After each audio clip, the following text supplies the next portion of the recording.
อะไรเลยซึ่งเขาบอกว่าเขาจะมาคุยก่อนเขาจะเรียกพี่ชายเขามาคุยใช่ไหมคะนี่คือเรื่องจริงแต่เราบอกว่าแต่พี่เขาบอกว่าวันนี้เรานะนั่นคือพี่เขาบอก95,000ไม่ใช่หรอนี่ที่เขาบอกเนี่ยหนูเตรียมเงินมา60,000นะเพื่อให้คุณตอนแรกก็เลยบอกถ้าสมมติว่าคุณจะให้ฉันทำพาสปอร์ตให้คุณแล้วก็มีสเตทเมนต์ให้คุณมันต้อง95,000นะที่คุยกันไว้ต้องคุยกันก่อนเรื่องเงินอย่าพูดถึงที่คือฉันพูดเรื่องจริงเรื่องเงินอย่าเพิ่งพูดถึงเพราะว่าฉันจะมีให้คุณจอยลงข่าวให้ฉันแต่ในเมสเซจมันไม่ใช่แบบนี้นะเมสเซจนี่ฟอสเรื่องเงินเลยนะไม่ได้ที่เขาโทรคุยกับพี่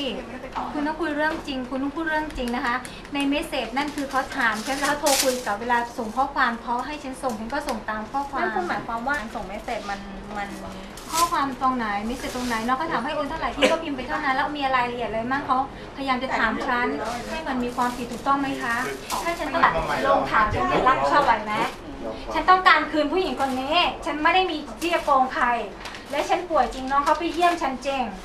แล้วจอยพูดผิดอย่าให้ร้ายฉันรับผิดชอบไหวไหมคุณคุยกับฉันคุณบอกว่าแฟนคุณอยู่ออสเตรเลียคุณต้องการจะไปฉันต้องการจะช่วยน้องแน่นอนฉันทำธุรกิจแบบนี้แต่ฉันก็ไม่ได้โกงใครถ้าบอกว่าฉันโกงเรียกมาเลยฉันยินดีคืนให้ฉันมีหมายจับ2ที่คือที่นี่กับสน.ห้วยขวางเนื่องจากฉันไปเจอไอ้โฮสต์ห่วยๆนั่นที่บอกรักฉันแล้วเอาเงินมาให้ฉันเองต้องการที่จะให้ฉันเปิดร้านให้ไอ้สัตว์นั่นต้องบอกแบบนี้ทำไมฉันไม่คุยเพราะว่าฉันต้องการรอนักข่าวมากรุณาลงด้วยแล้วเปิดเธออย่ามาพูดประเด็นของพี่เธอคืออะไรแล้วมีคนถ้าบอกว่าเอาเงินของพี่เธอไปคนไหนโอนแล้วติดต่อฉันไม่สบายจริงฉันต้องการคือน้องเขา